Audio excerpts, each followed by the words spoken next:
নমস্কার বন্ধুরা, Swapna kitchen family ব্লগে তোমাদের সবাইকে স্বাগত জানাই। বন্ধুরা, তোমরা কেমন আছো? আশা করি তোমরা ভালো আছো। আমিও খুব ভালো আছি।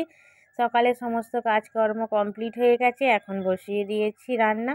রান্না বলতে জলখাবারের রান্না, চা, তার সাথে মুড়ি খাবার তরকারি, এই সবগুলোই হলো। তো আমাদের খাওয়া দাওয়া কমপ্লিট হয়ে গেল। আর এখন তোমার দাদাভাই গিয়েছিল বাজারে সবজি আনতে।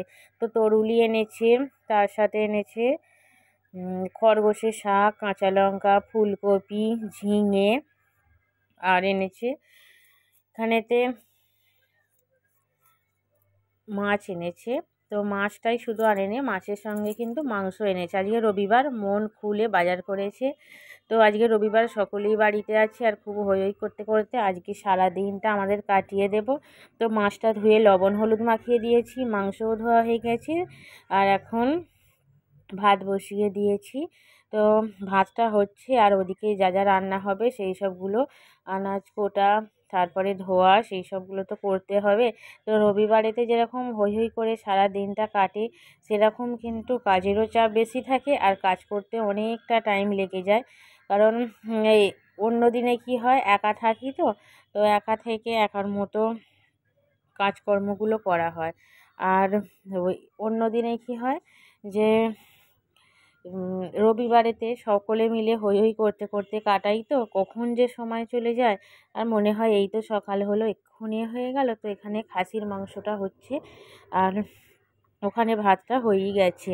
আর কি কি রান্না হয়েছে দেখো, বেগুন ভাজা হয়েছে, তার সাথে খাসির মাংস হয়েছে, আর এখানে পালং শাক, কচু, বেগুন, চিংড়ি মাছ দিয়ে একটা তরকারি করেছি। এটা মিঠাইয়ের জন্য তুলে রেখেছি ঝাল ছাড়া। মাছটা ভেজে রেখে দিয়েছি, মাছটা আর মাছটাকে মিঠাইকে দিলাম। এইমাত্র মিঠাই চান করলো, এখন বসে বসে মাছ খাচ্ছে। আর দেখো ওর চোখে কত ঘুম, চান করে এসে না মাছটা খেলেই সে এত ঘুম, আর কি বলবো।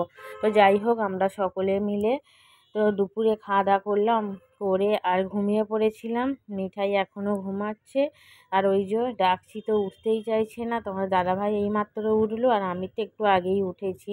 উঠে ছাদে গিয়েছিলাম জামা কাপড় তুলে আনা, তারপরে বাসন গুছোনা, এইসবগুলো করলাম। আর এখন মিঠাই ঘুমাচ্ছে, স্বাগতকে আমি একটু অঙ্ক করাচ্ছি, ও বসে বসে অঙ্ক করছে। তো মিঠাই উঠলে মিঠাইকেও খাওয়ানো, পড়ানো, পরস্পর কাজ লেগেই থাকবে। তো এখন রান্না চাপিয়ে দিয়েছি। বললো একটু তাজা বেগুন এনেছিল সকালে, তো সেই বেগুনগুলোই একেবারে বোঁটা শুদ্ধ ভেজে নিচ্ছি। আর কড়াটা তো ছোট হয়ে গেছে, ওলটাতে অসুবিধা হচ্ছে। বড় কড়া বসালেই ভালো হতো, বেগুনগুলো অনেকটাই বড়। তো একটা বেগুনেরই করেছি, কারণ ওবেলার তো অনেক কিছু খাবারই রয়ে গেছে, সব খাবার তো সকালে হয়নি। তো এখানে বেগুনটা ভাজা হচ্ছে, মিঠাইকে ডাকছি তো উঠতেই চাইছে না। তো স্বাগতকে দুধ দেবো, তো সেই জন্যই দুধটা একটু গরম করে নিচ্ছি, ও খেয়ে নিক, মিঠাই যখন উঠবে আবার মিঠাইকে গরম করে দেব। কারণ সন্ধ্যাটা অনেকটা বের হয়ে গেলে না দুধটা খেলে শরীরে কষ্ট হয়, অসুবিধা হয়, সেই কারণেই। তো দুধটা একদিকে বসিয়েছি, আর অন্যদিকে বেগুন ভাজাটা বসিয়েছি।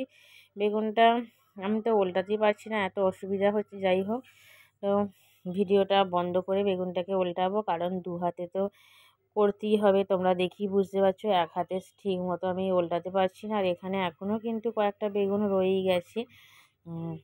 আর ইয়েকে স্বাগতকে দিলাম দুধ, ও খেলো। আর মিঠাইটা এখনও উঠতেই চাইছে না, তো থাক আছে। আমি ভাবলাম কয়েকটা রুটি বানিয়ে নিই, বেগুন ভাজা তো হয়ে গেছে, দুধ গরম হয়ে গেছে।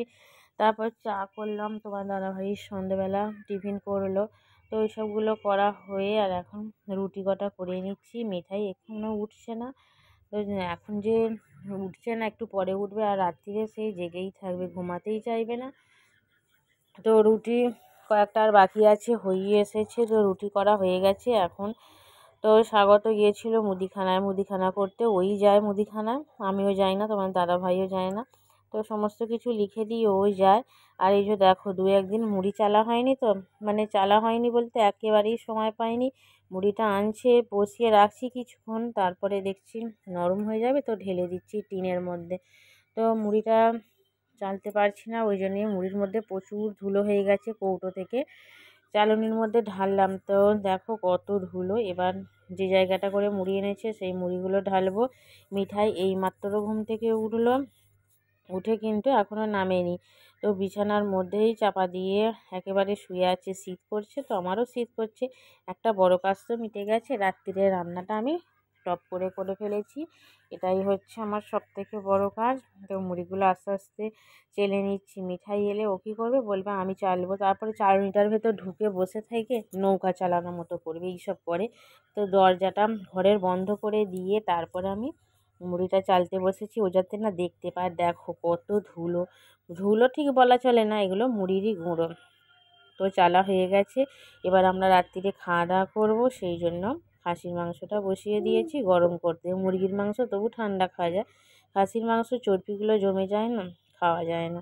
তো সেই জন্যই খাসির মাংসটা গরম করতে দিলাম। তো বন্ধুরা, আজকের ব্লগটা তোমাদের কীরকম লাগলো অবশ্যই কমেন্ট করে জানিও। প্রথম থেকে শেষ পর্যন্ত দেখার জন্য ধন্যবাদ।